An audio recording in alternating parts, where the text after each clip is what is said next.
All right, let me quickly do a little roundup of my other readings today.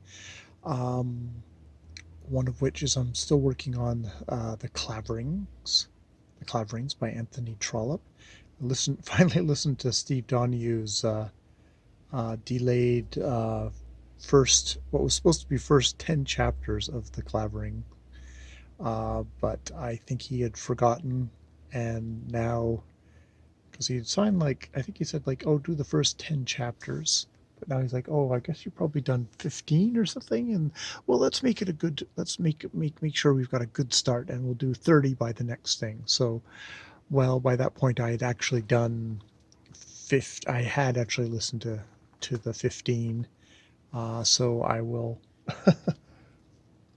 spend the next couple of days knocking like 5 chapters by 5 chapters and get myself caught up to 30 chapters by the end of the next weekend, which means we're going to be done really, really early for this book, which I guess is fine.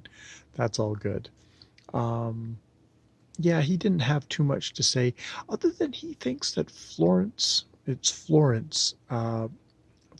Brent is a bit of a milksop woman, whereas maybe as a character she's a bit of a milksop, but as a person, I actually find her rather appealing. Like she's like, oh, this is a good sort of a woman. But that doesn't necessarily make for a dynamic character. Whereas yes, Julia, um, o- um, Lady Okra or whatever the heck her name is now, is definitely is one of those dynamic characters. One of those, she chose money over love, and is suffering for it right now. Is like, yeah, she is really catching my thing. And yeah, um I can see Harry Clavering being one of those guys who's gonna make me tear out what little hair I have left out, because he's gonna lunge at Julia and leave Florence in the dirt, and then leave Julia in the dirt, and basically get whatever he wants at the end, and leave the other women to whatever their devices are, which will be annoying, but is a good.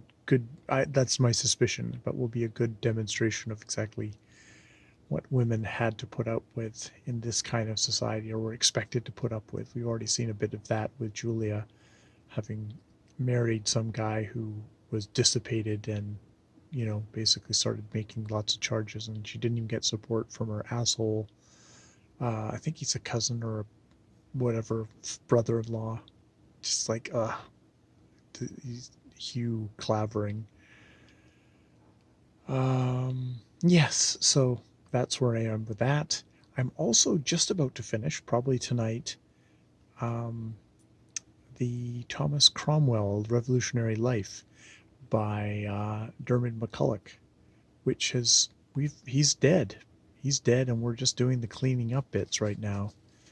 And it's interesting, like all the bits from most of 95% of the bits from the biography are in The Mirror and the Light, um, with their own spin sometimes. Um, and maybe he's seen less mercenary in The Mirror and the Light, though I do think Mantell does a good job of showing all that troubling side of him. Yeah, yeah. So it's actually good to read this biography at the end here, because it's reminded me of all the things at the end of The Mirror and the Light, which I quite enjoyed.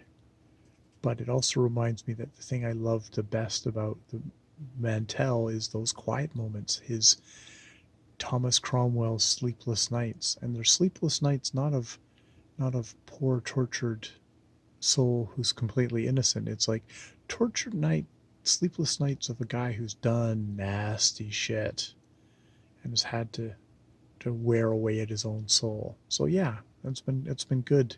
It's been good to do that. So yes, all right, I will leave it there.